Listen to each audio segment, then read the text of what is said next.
I'm Elizabeth Martin, a 45-year-old marketing manager. My life, though busy and sometimes challenging, has always been fulfilling. I work for a well-established company, and despite the occasional high-pressure situation, I find deep satisfaction in my work. My husband, Richard, is a kind man at heart, but his priorities have always been a bit skewed. From the beginning of our marriage, he's shown a peculiar devotion to his sister Eleanor and her daughter Sophie. At first, I tried to be understanding. Family is important, after all. But as years went by, I began to feel more like an outsider in my own marriage. Eleanor, Richard's older sister, has been a constant presence in our lives. She's a single mother to Sophie, a lively teenager.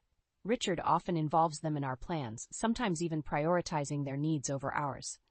I've grown used to the last-minute cancellations of our plans because Eleanor needed something. I remember the early days of our marriage when I tried to voice my concerns.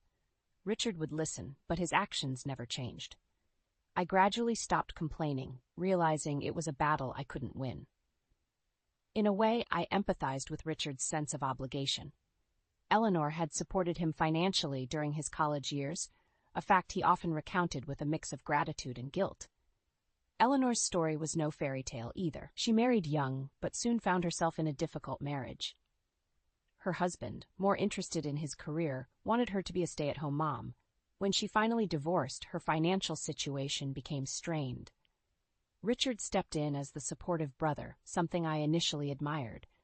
But admiration can slowly morph into resentment when the scales are too unbalanced.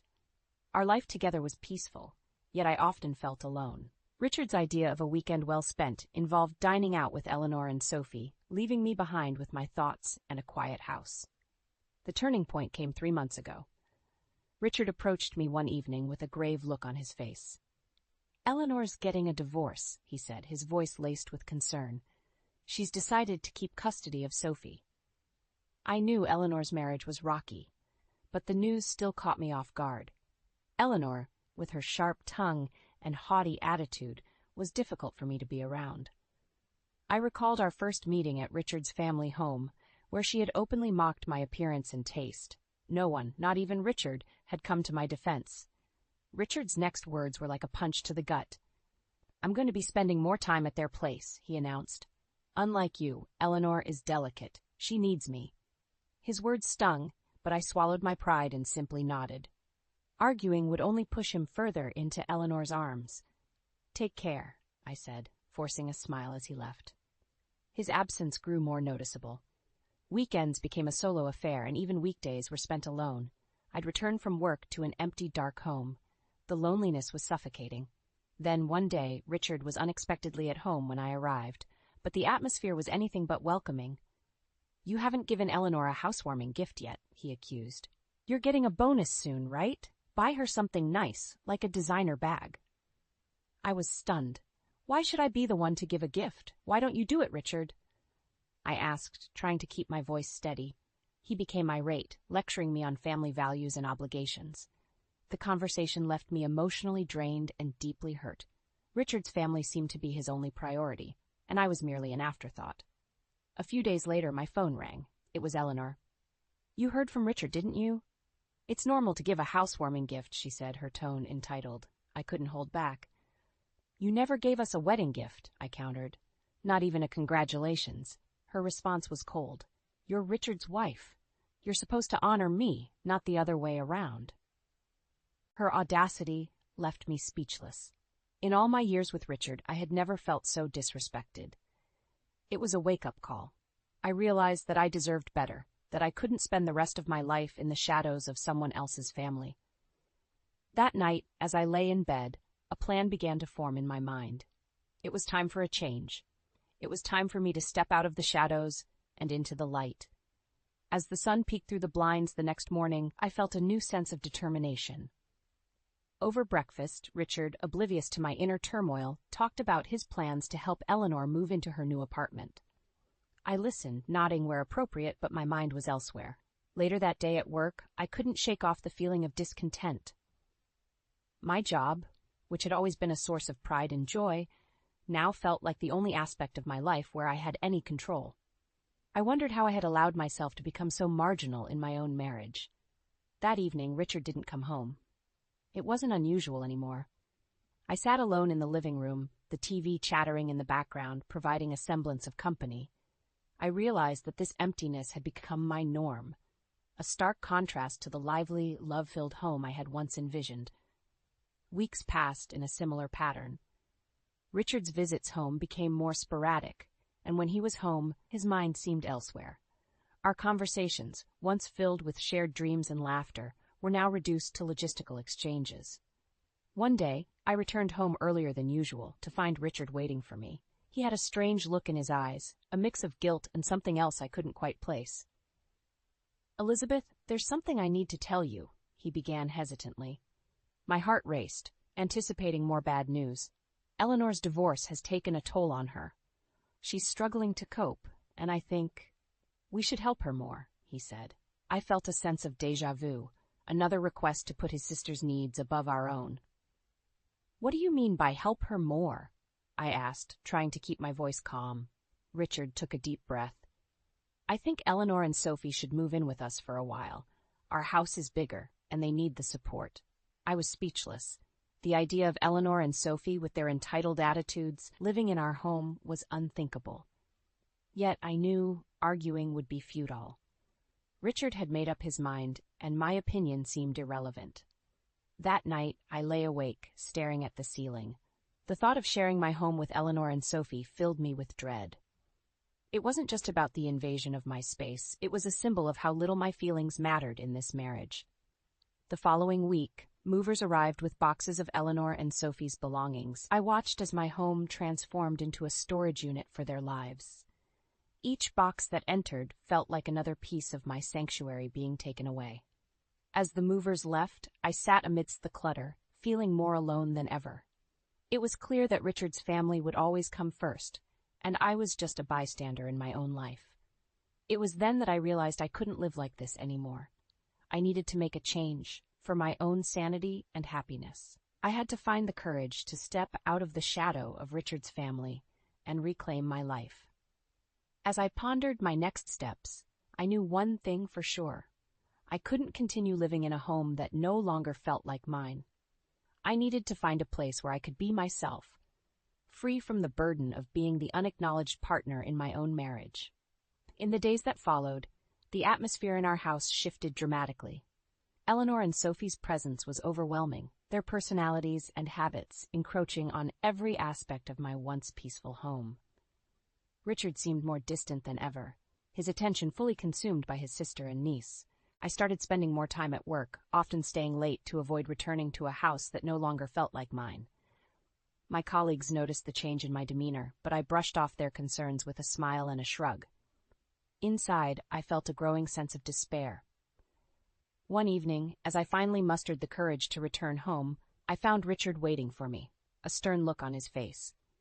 "Elizabeth, we need to talk," he said, his tone devoid of warmth. My heart sank. "What is it, Richard?" I asked, bracing myself for what was to come. "It's about Eleanor and Sophie," he began. "They're going through a tough time, and I think we need to do more to support them."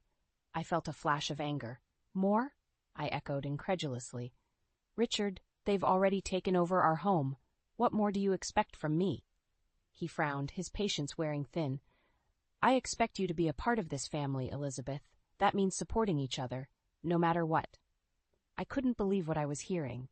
My role in this family had been reduced to a mere supporter, an afterthought in my own life. "And what about us, Richard? What about our marriage?" I asked, my voice trembling with emotion. He avoided my gaze. "This is important to me, Elizabeth. You need to understand that." The conversation went in circles, with Richard refusing to acknowledge my feelings. It was clear that his loyalty lay with Eleanor and Sophie, and I was just an accessory in his life. That night, I lay awake in bed, a mix of emotions churning inside me. I felt betrayed, neglected, and utterly alone. It was a painful realization, but I knew that my marriage as I had known it was over. The next day, I made a decision. I would no longer be a bystander in my own life. I started searching for a new place to live, a haven where I could rebuild my life on my own terms. It wasn't easy. The thought of leaving the home I had built with Richard was daunting, but the prospect of staying in a loveless marriage was far worse. After several weeks of searching, I found a small apartment in a quiet neighborhood. It was modest, but it was mine. I signed the lease with a mixture of fear and excitement. I didn't tell Richard about my plans. I knew he wouldn't understand, and I no longer cared to seek his approval. I began packing my belongings in secret, each item a reminder of the life I was leaving behind. The day I moved out, Richard was at work. I left him a note, explaining that I needed space and time to think about our future. It was the most difficult thing I had ever done, but as I closed the door to our house for the last time, I felt a weight lift off my shoulders. I was alone, but for the first time in a long time, I felt free. The first few nights in my new apartment were filled with a mix of emotions. The quiet was both unsettling and liberating. I missed the familiarity of my old home, but I relished the freedom of my new space. This small apartment was a blank canvas, a place where I could start painting a new chapter in my life. As I unpacked my belongings, each item evoked a memory, a piece of the life I had shared with Richard. Some brought smiles, others tears. But with each box I emptied, I felt lighter, as if shedding the weight of years of unacknowledged feelings and unmet needs. The following week at work, my colleagues noticed the change in me. "You seem different, Elizabeth," one of them commented. "Lighter, somehow." I smiled, realizing that the decision to leave had not only changed my living situation, but had also started to change me. "I guess I am," I replied. Richard's reaction to my departure was a mix of confusion and frustration. He called several times, leaving messages that ranged from pleading to angry. I listened to each one, my resolve strengthening with his every word. One evening he showed up at my office, unannounced. "Elizabeth, we need to talk," he said, his face a picture of bewilderment and concern. I agreed to talk, but on my terms. We met at a nearby cafe, a neutral space where I felt more in control. "Why did you leave?" Richard asked, his voice tinged with disbelief.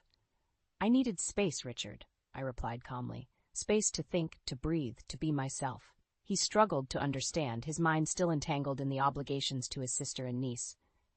"But we're a family," he insisted. "You can't just walk away from that." I shook my head. "A family should be a partnership, Richard. It's about mutual respect and understanding. I haven't felt that in a long time." Our conversation circled, with Richard trying to persuade me to return and me standing firm in my decision. It was clear that we were at an impasse, our paths diverging after years of walking side by side. After we parted ways, I walked back to my apartment, feeling a sense of peace. The conversation had confirmed that I had made the right decision. For the first time in years, I was choosing myself, my happiness.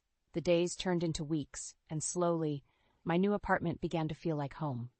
I decorated it with things that brought me joy, colors that lifted my spirits, and pictures that reflected my journey. I also started to explore new interests, joining a local book club and signing up for a pottery class. These activities brought new people into my life, people who knew me as Elizabeth, not as Richard's wife. I was rediscovering parts of myself that I had long forgotten or neglected. In this newfound freedom, I also found the courage to reflect on my marriage.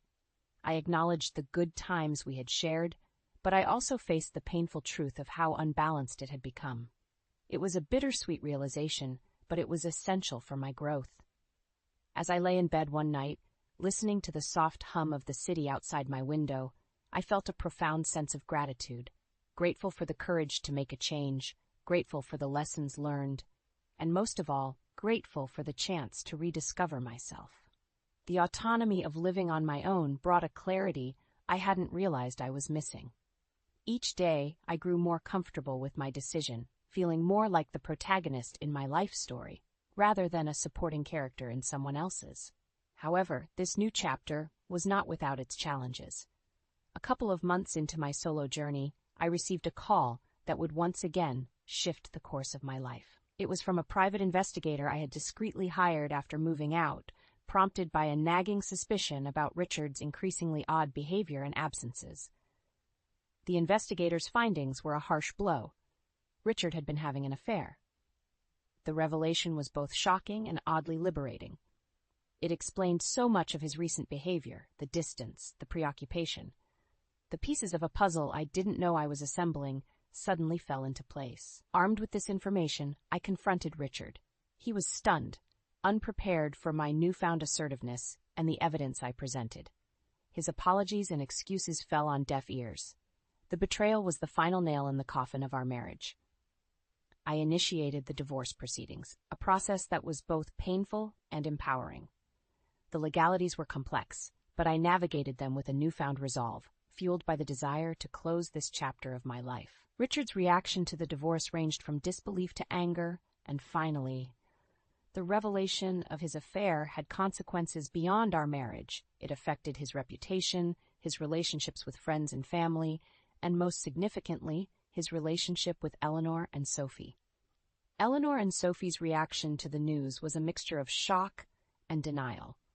They had placed Richard on a pedestal, and the revelation that he was capable of such deception shattered their image of him. As the divorce finalized, I found myself on the other side of a journey I never expected to take. I was now a single woman, with a past that was a mix of fond memories and painful lessons. But more importantly, I was a woman who had found her voice, her strength, and her independence. The settlement from the divorce, including alimony, was fair but hardly a windfall. It was not about the money, it was about the acknowledgement of my worth and the years I had invested in a marriage that ultimately failed me. Post-divorce, Richard's life took a downturn. His affair had not only cost him his marriage, but also his reputation. The ripple effects were evident in his professional life, and soon he left his job. For me, life after divorce was about rediscovery. I continued exploring new hobbies and interests, building a network of friends who valued me for who I was, not for my marital status or who I was married to. The freedom of this new life was exhilarating. I traveled, I read, I created. I lived on my terms, with no apologies or excuses. The world, once so narrow and confined, now seemed vast and full of possibilities. As I settled into my new normal, I realized that the end of my marriage was not just an ending, but also a beginning of a life where I was the author, where each day was a blank page waiting to be filled with my story, written in my words. Life has a way of testing you, offering lessons wrapped in unexpected envelopes. Just when I thought I had severed all ties with my past, it came knocking on my door in the form of Eleanor and Sophie. I received a message from Sophie, now a young adult, her tone desperate.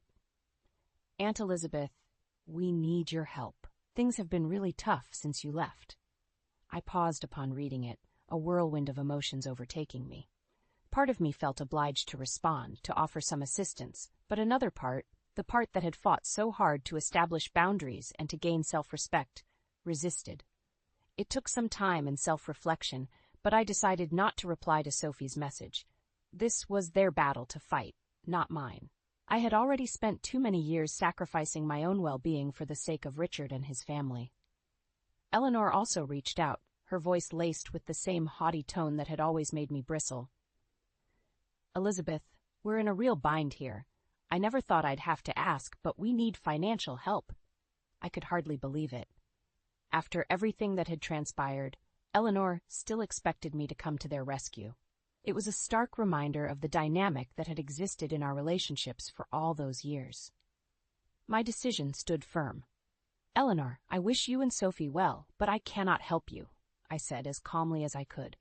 There was silence on the line, followed by a string of accusations and insults, reminiscent of so many past conversations. I ended the call and blocked their numbers, severing the last threads of a bond that had brought me little but pain and diminishment. My heart raced with a mixture of guilt and empowerment, signaling the end of an era. At that moment, I knew I had truly turned a page. I felt a complete detachment from the life I once knew, a life where I was unseen and unheard. That night, as I lay in bed, I considered the full weight of the step I had taken.